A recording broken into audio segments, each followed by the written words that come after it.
अभी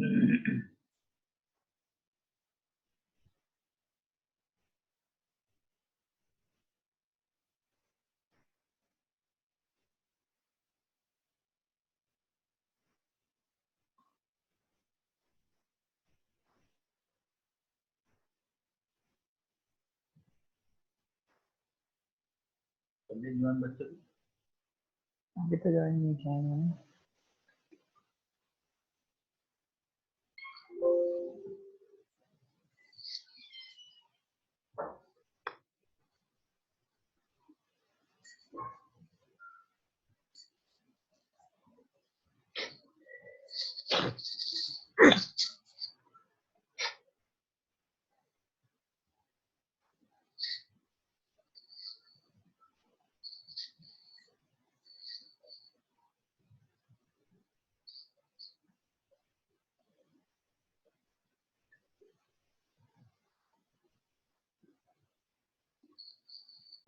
डिस्कशन किया था सेगमेंटेशन पे। आज हम एक डिफरेंट कॉन्सेप्ट डिस्कस करेंगे जिसको हम कहते हैं वर्चुअल मेमोरी।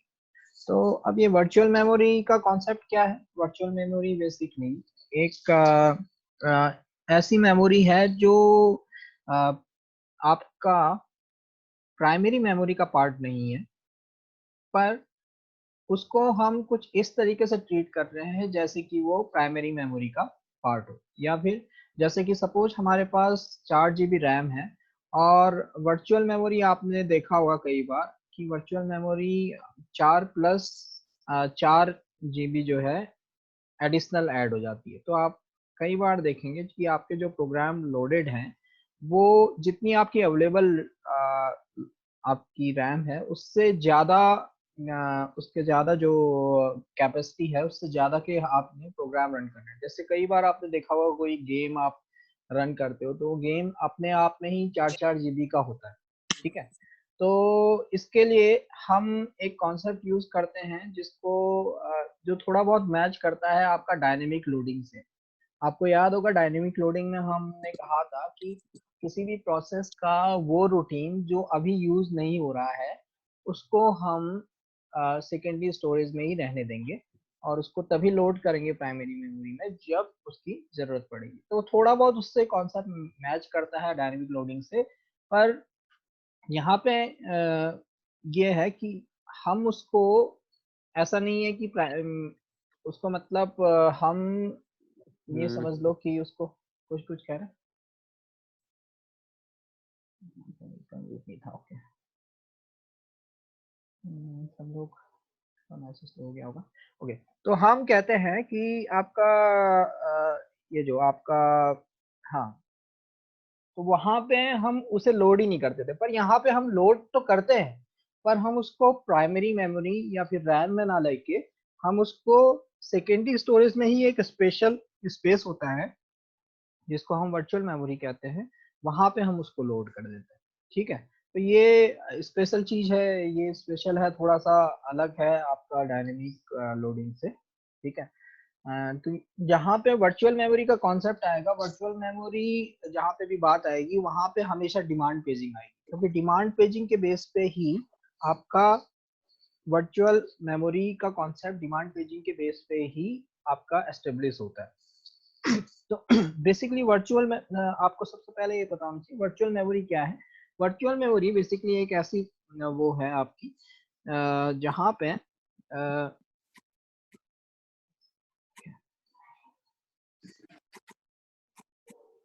तो वर्चुअल मेमोरी एक ऐसी सेकेंडरी स्टोरेज का एक ऐसा पार्ट है जिसको हम एज ए प्राइमरी मेमोरी की तरह आपका ट्रीट कर रहे हैं। ठीक है, तो ये हम लोग ऑलरेडी मैंने आपको क्या है rejected,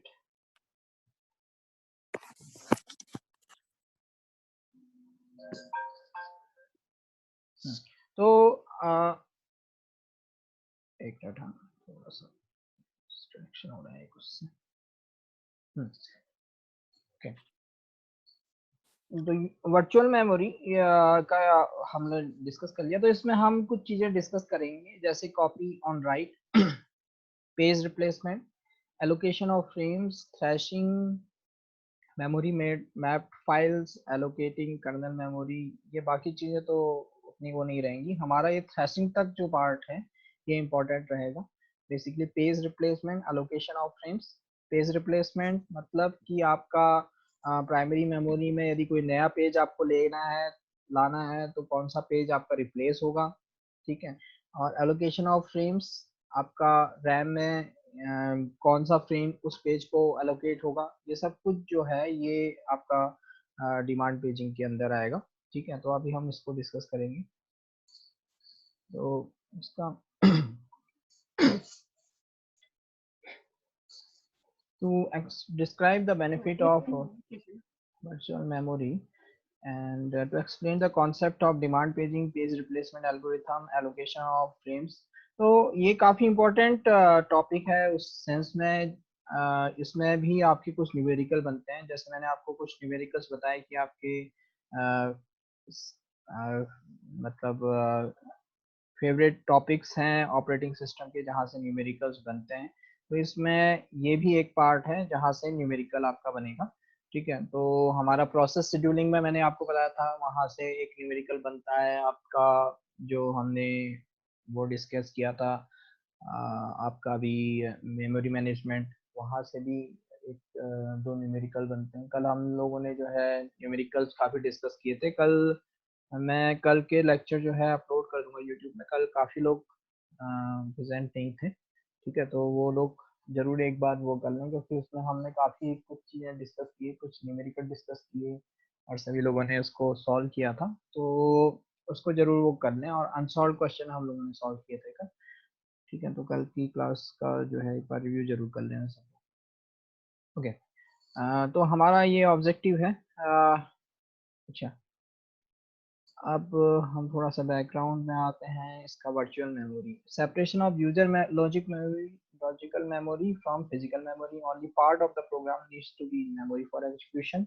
logical address space can therefore be much larger than physical address space, allows address spaces to be shared by several processes, allows for more efficient process creation. Virtual memory can be implemented via demand paging or demand segmentation, ठीक है।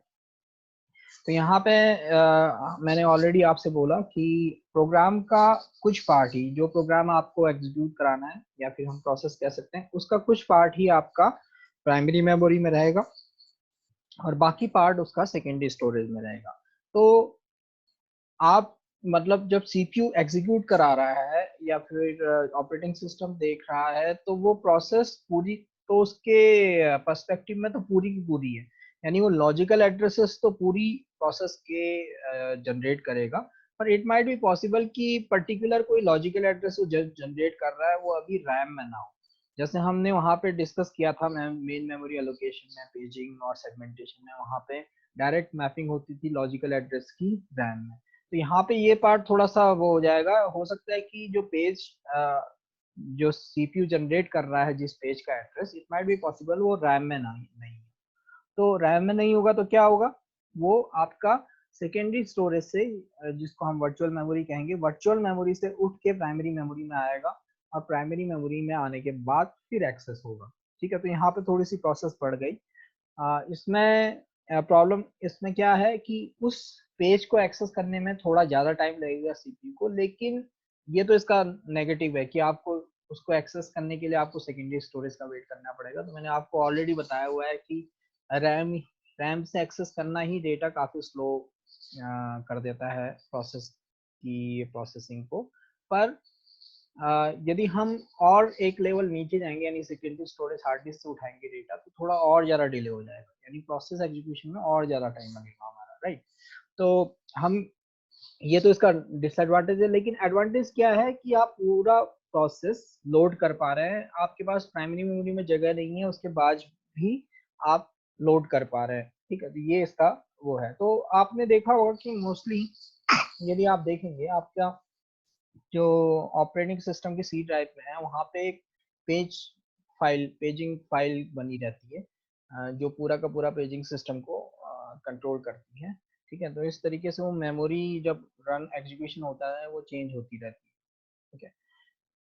अच्छा, इसके अलावा address space to be shared by several processes, मतलब ये भी possible है कि आपके डिफरेंट पेजेस शेयर हो जाए, तो वो भी अलाउ होता है। ठीक है, ठीक है। तो कुछ इस टाइप का कॉन्सेप्ट आपका रहेगा। ठीक है, मेमोरी मैप, ये आपकी फिजिकल मेमोरी है। तो जो पार्ट आपका ब्लू में दिख रहा है,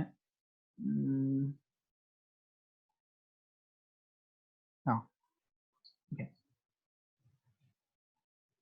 तो यहाँ पे कुछ इस टाइप का होगा कि आपके कुछ ये वर्चुअल मेमोरी है, मतलब ये पेजेस का वो है। सीपीयू जो भी एड्रेसेस जनरेट करेगा वो इन एड्रेसेस को जनरेट करेगा, इसको हम एक तरीके से वर्चुअल मेमोरी कहेंगे। ठीक है, ये जो पार्ट है। और जब पेज जनरेट होगा तो आपका मेमोरी मैपिंग होगी। अब वो मेमोरी मैपिंग से पता चलेगा कि वो पर्टिकुलर पेज बेसिकली आपका कहाँ पे है, आपका फिजिकल मेमोरी यानी प्राइमरी मेमोरी में है या वो सेकेंडरी स्टोरेज में है। तो यहाँ पे जब मैपिंग होगी तब वो होगा। तो जब आपको पता चलेगा वो सेकेंडरी स्टोरेज में है तो वो पेज उठ के आएगा यहाँ पे, यहाँ कोई एक फ्रेम खाली होगा और ये पेज वहाँ पे रिप्लेसमेंट होगा। ठीक है, तो कुछ इस तरीके से आपका चलेगा।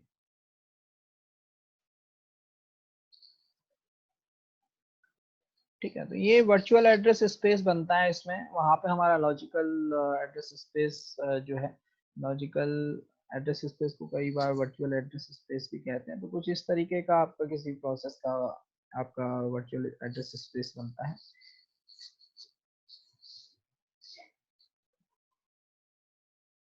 ठीक है, तो कई सारी जो प्रोसेसेस हैं, इट माइट बी पॉसिबल कि जो शेयर्ड लाइब्रेरीज होंगी उनको हम शेयर्ड पेजेस में रख देंगे। ठीक है, और वो जो वर्चुअल एड्रेस स्पेस होगा उसमें वो शेयर्ड लाइब्रेरी का कॉमन आपका कॉमन पेजेस यूज होंगे। ठीक है, तो आपको दो बार सेम पेजेस को दो बार रखने की जरूरत नहीं है। अच्छा, तो यहाँ पे कॉन्सेप्ट यही है कि वर्चुअल एड्रेस स्पेस को या फिर वर्चुअल मेमोरी को हम इम्प्लीमेंट करते हैं डिमांड पेजिंग के थ्रू। तो डिमांड पेजिंग का कॉन्सेप्ट क्या है? Bring a page into memory only when it is needed. ठीक है, when it is needed, less input output needed, less memory needed, faster response, more users. तो ये demand paging का concept है कि आपको प्राइमरी मेमोरी में, मतलब आपका जो रैम है या फिर आपकी जो प्राइमरी मेमोरी है उसमें बहुत ज़्यादा स्पेस नहीं चाहिए किसी पर्टिकुलर प्रोसेस को रन करने के लिए। उसका कुछ पार्ट ही जो प्रोसेस का जो वो पेजेस जिनकी हमें ज़रूरत है, केवल उतने ही पेजेस को हम आपका प्राइमरी मेमोरी में लेके आएंगे और बाकी पेजेस को हम सेकेंडरी स्टोरेज में रहने देंगे। Page is needed reference to it. Page कब चाहिएगा? जब सीपीयू उस पेज के अंदर जो एड्रेस है उसको बेसिकली एक्सेस करने की कोशिश करेगा, तब आपका पेजेस जरूरत पड़ेगी। ठीक है, तो ये आपकी पेजेस की तभी जरूरत पड़ेगी जब उसकी जरूरत पड़ेगी। ठीक है, invalid reference abort, not in memory, bring to memory. तो यहाँ पे दो पॉसिबल हो सकते हैं कि किसी पेज का रेफरेंस आपका सीपीयू जनरेट करता है वो एड्रेस या तो इनवैलिड हो। इनवैलिड हो तो कल ये हमने वहां पे भी डिस्कस किया था जब पेजिंग की बात कर रहे थे कि वहां पे यदि रेफरेंस इनवैलिड है होगा तो आपको एक ट्रैप जनरेट होगा, सॉफ्टवेयर जनरेटेड एरर बोलेगा कि आपका ये जो आप ऑपरेशन करना चाह रहे हो ये इलीगल है। तो इस तरीके का आपको कई बार आपको वो मिलेगा। ठीक है, ओके। नॉट इन मेमोरी, यदि को जो पेज आपका एक्सेस होना चाह रहा है वो आपका प्राइमरी मेमोरी में नहीं है तो उसको हम मेमोरी में लेके आएंगे। तो डिमांड पेजिंग का कॉन्सेप्ट ये है कि पेज मतलब प्रोसेस के उस पेज को जो अभी यूज नहीं हो रहा है उसको हम प्राइमरी मेमोरी में नहीं रखेंगे। ये इसका मेन कॉन्सेप्ट है। ठीक है, अच्छा, यहाँ पे आपका एक कॉन्सेप्ट आता है जिसका आप एक स्वैपर हमने पहले डिस्कस किया था, आपको याद होगा जब हमने हमने डायनेमिक लोडिंग में डिस्कस किया था कि वहाँ पे हम रूटीन जब डायनेमिक लोडिंग में हमने डिस्कस किया था कि एक प्रोसेस को हमें प्राइमरी मेमोरी में लेके आना है तो एक प्रोसेस को हम प्राइमरी मेमोरी से यदि प्राइमरी मेमोरी हमारी फुल है तो एक प्रोसेस को हम लेके जाते थे जिसको हम कहते थे स्वैप आउट, और जो है फिर एक प्रोसेस को हम अंदर लेके आते थे जिसको हम कहते थे स्वैपिंग। तो इसके थ्रू हम लोग पहले करते थे, जहाँ पे हम पूरा का पूरा रूटीन या पूरा का पूरा प्रोसेस आपका जो है स्वैप करते थे। ठीक है, तो प्रोसेस स्वैपिंग का कॉन्सेप्ट था, वहाँ पे एक स्वैपर यूज होता था। यहाँ पे एक डिफरेंट वो है, ये भी एक प्रोसेस ही है बेसिकली लेजी स्वैपर। तो इसका कॉन्सेप्ट ये है कि नेवर इसका काम भी वही है, इसका काम आपका पेजेस को स्वैप करना है। वहां पे हम प्रोसेस को स्वैप कर रहे थे, यहाँ पे हम पेजेस को स्वैप कर रहे हैं। तो नेवर स्वैप से page into memory unless page will be needed. तो जब तक हमें पेज की बहुत ज्यादा जरूरत नहीं होगा तब तक हम उसको प्राइमरी मेमोरी में नहीं लेके आएंगे। ये आपका डिमांड पेजिंग का कॉन्सेप्ट है, सॉरी ये स्वैपर का, लेजी स्वैपर का कॉन्सेप्ट है। ठीक है,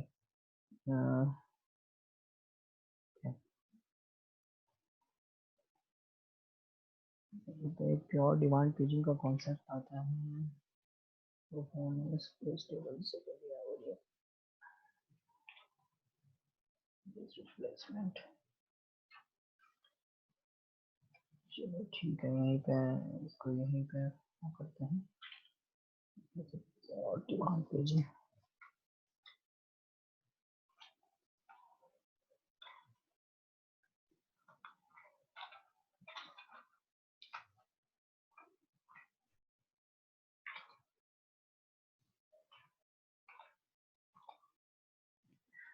तो यहाँ पे हम लोगों ने इतना डिस्कशन किया था, एक लेजी लेजी स्वैपर की हमने बात की थी, जो कि आपका जो है जब तक पेज की जरूरत नहीं पड़ रही तब तक वो स्वैपिंग का कॉन्सेप्ट जो है थोड़ा सा डिले कर देता है। ये हमारा वही है स्वैपर का कॉन्सेप्ट कि आपको जिन पेजेस की जरूरत नहीं होगी उनको आप बाहर ले आओगे और जिनकी जरूरत होगी हम स्वैपिंग करेंगे।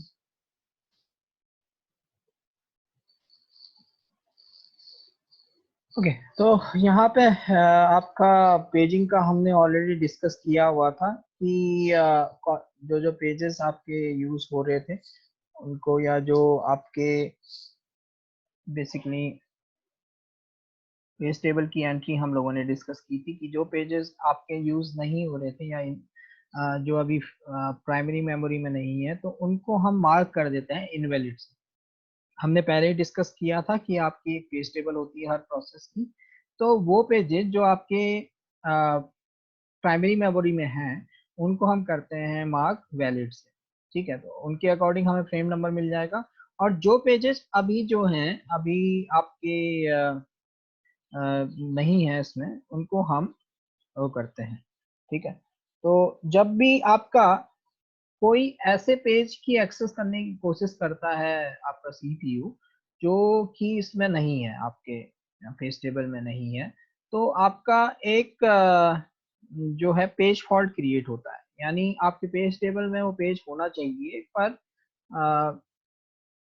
अभी वो प्राइमरी मेमोरी में नहीं है। तो पेज फॉल्ट जब भी जनरेट होगा, पेज फॉल्ट जब जनरेट होगा तो पेज फॉल्ट को सर्व किया जाएगा। ठीक है, तो पेज फॉल्ट के केस में सबसे पहले चेक किया जाएगा कि जो आपका पेज वो है, जो आपका पेज फॉल्ट हो रहा है या जो पेज को एक्सेस करना चाह रहे हैं कि वो आपका लीगल पेज है कि नहीं है। ठीक है, लीगल पेज वो तब होगा जब कि आपका हाँ वहाँ पे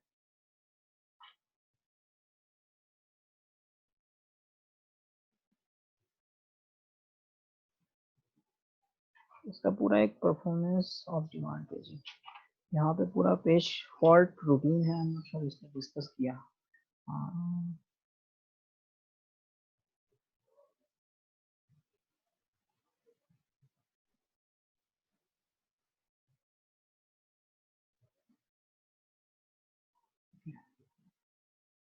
ठीक है, यहाँ पे हम लोग डिस्कस करेंगे।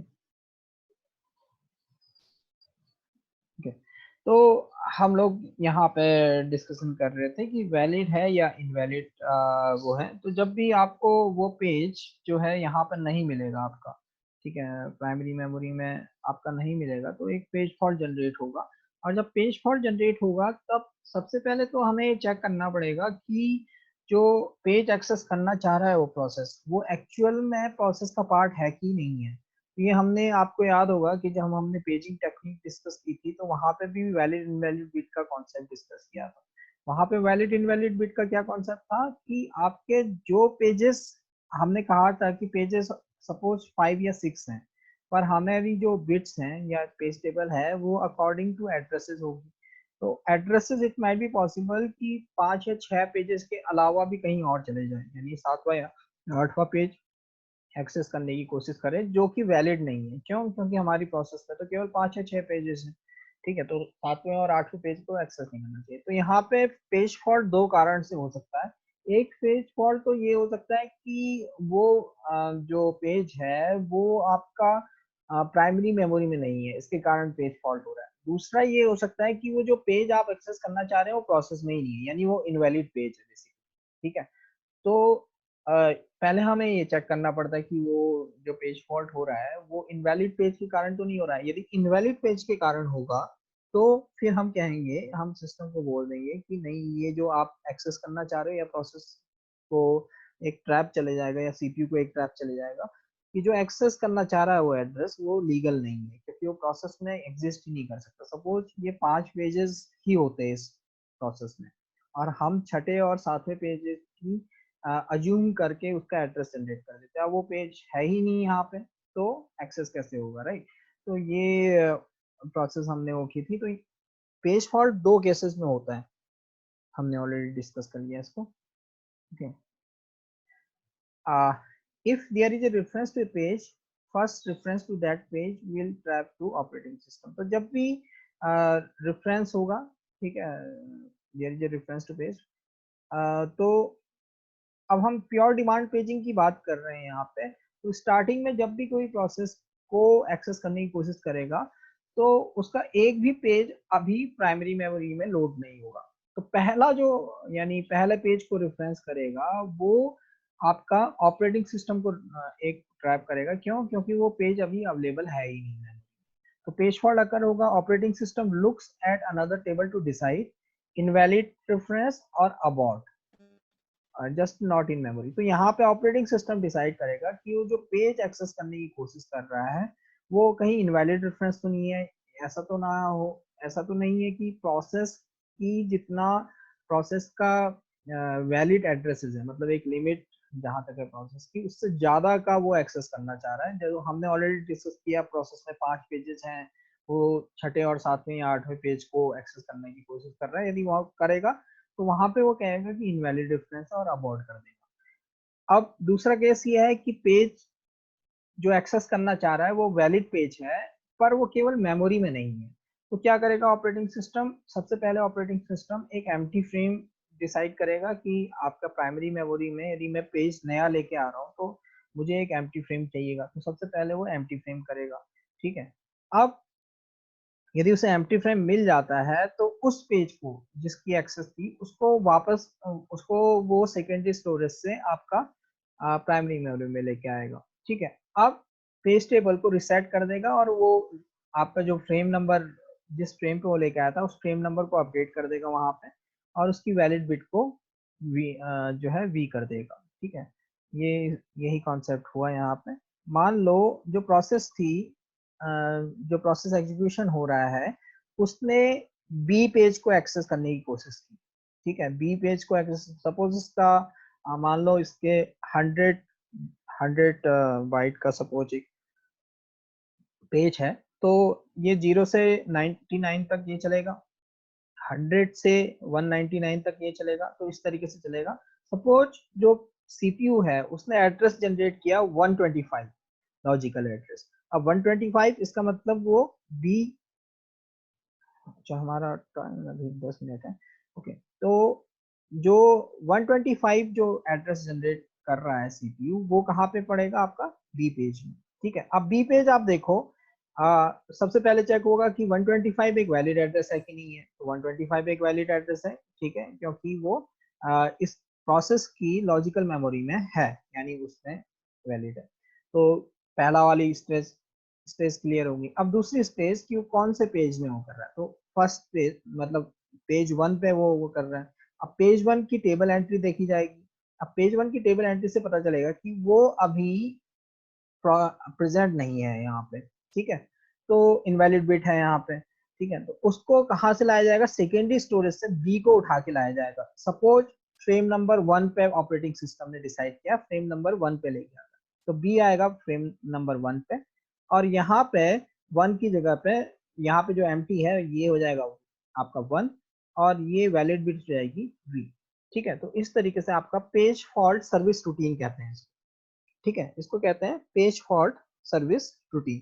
तो इस तरीके से जब भी कोई पेज फॉल्ट होता है, इस तरीके से आपका पेज फॉल्ट हैंडल होता है। ओके, और कौन करेगा इस पेज फॉल्ट को हैंडल, आपका ऑपरेटिंग सिस्टम, ठीक है। जब भी आपका पेज फॉल्ट होगा, आपका ऑपरेटिंग सिस्टम हैंडल करेगा। अच्छा, जैसे ही पेज फॉल्ट आपका मतलब पेज फॉल्ट की सर्विस हो गई, यानी पेज फॉल्ट जो जनरेट हुआ वो आपने कर दिया, पेज भी ले आए आपने, वो भी कर दिया, अब रीस्टार्ट हो जाएगा इंस्ट्रक्शन, क्योंकि ट्रैप जैसे ही जनरेट करेगा प्रोसेस, वैसे ही प्रोसेस का काम अपना रुक जाएगा, ठीक है। और जब पेज फॉल्ट उसका सर्विस हो जाएगा, यानी पेज फॉल्ट का सॉल्यूशन कर देगा ऑपरेटिंग सिस्टम, तो वो प्रोसेस जो है वापस रिज्यूम में आ जाएगी, ठीक है। तो अपने आप फिर वो आगे इंप्लीमेंट करनी पड़ेगी। तो इस तरीके से आपका पेज फॉल्ट आपका वो करता है। इसी को मेरे ख्याल से इन्होंने यहाँ पे वो किया हुआ है, ठीक है। अ, हाँ, तो सबसे पहले सीपीयू ने आपका एक रेफरेंस जनरेट किया। वो रेफरेंस जो है एक इनवैलिड एंट्री पे गया, उसने ट्रैप जनरेट किया, ऑपरेटिंग सिस्टम के पास ट्रैप आया, ऑपरेटिंग सिस्टम ने पहले बैकिंग स्टोर पे उस पेज को लोकेट किया कि वो पेज कहाँ पे है, उसने एक फ्री फ्रेम को आइडेंटिफाई किया, और जो है फ्री फ्रेम में उस पेज को ले आया। अब फ्री फ्रेम जब आ गया तो उसने रीसेट कर दिया पेज टेबल को, फ्रेम नंबर यहाँ पे डाल दिया, इसको वैलिड कर दिया, और फिर वो जो है वापस, अब जो जब हो गया तो रीस्टार्ट कर दिया इंस्ट्रक्शन को। ये पूरा पेज फॉल्ट किस तरीके से आपका हैंडल होता है, ये आपका इस डायग्राम में पूरा का पूरा समझाया हुआ है। Okay, now performance of demand paging, ठीक है, कि परफॉर्मेंस कैसे मेजर करते हैं। इफ तो यहाँ पे पेज फॉल्ट रेट होता है आपका, वही परसेंटेज में चलेगा कि कितना परसेंट आपका पेज फॉल्ट रेट है। तो आपका 0 से 1 के बीच इटरेट करेगा ये पेज फॉल्ट। यदि आपका p है 0, तो इसका मतलब no page fault. If p is equal to 1, यानी हर रेफरेंस पे एक पेज फॉल्ट हो रहा है, ठीक है, जो भी सीपीयू एड्रेस जनरेट कर रहा है हर रेफरेंस पे एक वो कर रहा है।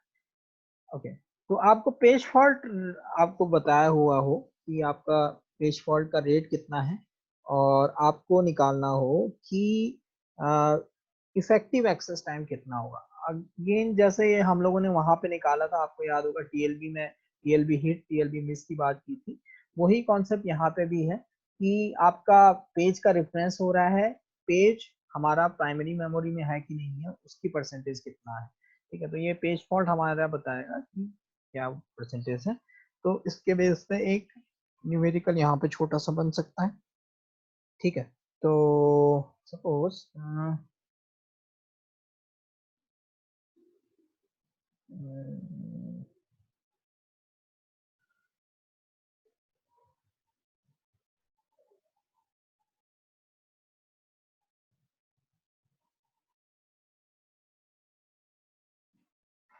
इसको न्यूमेरिकल नहीं करते हैं, बाद में देख लेंगे। हाँ, अच्छा, इन्होंने यहाँ पे एक एग्जांपल दे रखा है इसका डिमांड पेजिंग का। यहाँ पे इन्होंने बताया है कि मेमोरी एक्सेस टाइम, यानी आपका जो मेन मेमोरी एक्सेस का टाइम है वो है आपका 200 नैनो सेकेंड, ठीक है। 200 नैनो सेकेंड, यानी प्राइमरी मेमोरी में यदि पेज मिल जाता है तो हमारा जो मेमोरी एक्सेस टाइम है वो 200 नैनो सेकेंड का है। और average page fault service routine, यानी एक पेज फॉल्ट हो गया तो उसको सर्विस करने में ऑपरेटिंग सिस्टम को 8 मिली सेकेंड लगते हैं। इसमें सारी चीजें इंक्लूडेड हैं, आपका फ्रेम आइडेंटिफाई करना, एम्प्टी फ्रेम आइडेंटिफाई करना, पेज को लेके आपका फ्रेम में लेके आना, फ्रेम का फिर नंबर डालना पेज टेबल में, ये सारी चीजें 8 मिलीसेकंड में इंक्लूडेड है। ठीक है, तो इफेक्टिव एक्सेस टाइम क्या निकलेगा यदि हमें पेज फॉल्ट दे रखा होगा। अब इन्होंने पेज फॉल्ट नहीं, पेज फॉल्ट को पी काउंट करके ही इन्होंने वो किया हुआ है। तो यहाँ पे देखें कि 200 नैनो सेकेंड्स, ठीक है, और 8 मिली सेकेंड, तो इस तरीके से इन्होंने वो किया हुआ है। तो कुछ estimated access time, sorry effective access time कुछ इस तरीके से निकल के आएगा आपका। ठीक है, if one access out of 1000 causes a page fault, then 8.2 microsecond आपका निकल के आएगा। ठीक है, ये आपका एस्टिमेटेड एक्सेस टाइम वो होगा। That is slow down by factor of 40।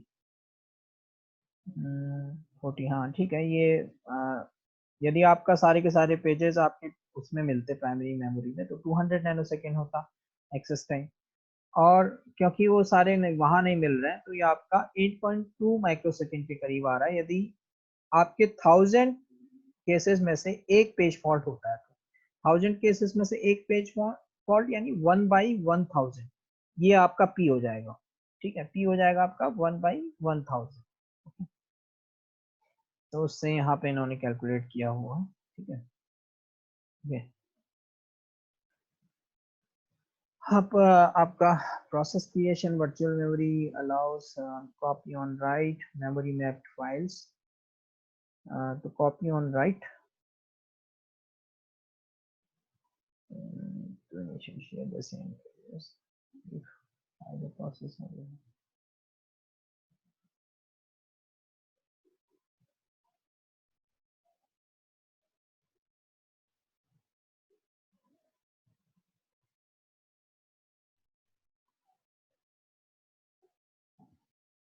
यहाँ पे कॉपी ऑन राइट का कॉन्सेप्ट आपका बहुत ज़्यादा वो तो नहीं है, इसको मैं थोड़ा बाद में डिस्कस कर लूँगा। कॉपी ऑन राइट आपका इसमें तो मैंने नहीं देखा था। How process can start quickly when we really do one page.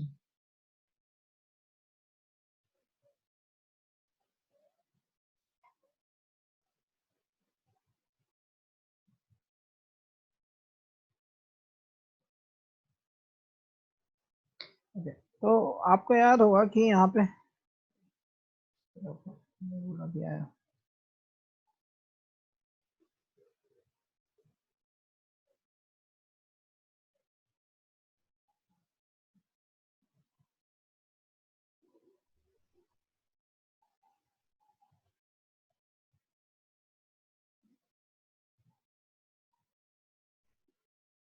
Okay, तो यहाँ पे आपको याद होगा कि हमने कॉन्सेप्ट आपको बताया था कि जब कोई भी प्रोसेस आपकी क्रिएट होती है तो जनरली उसकी एक पेरेंट प्रोसेस उस प्रोसेस को क्रिएट करती है।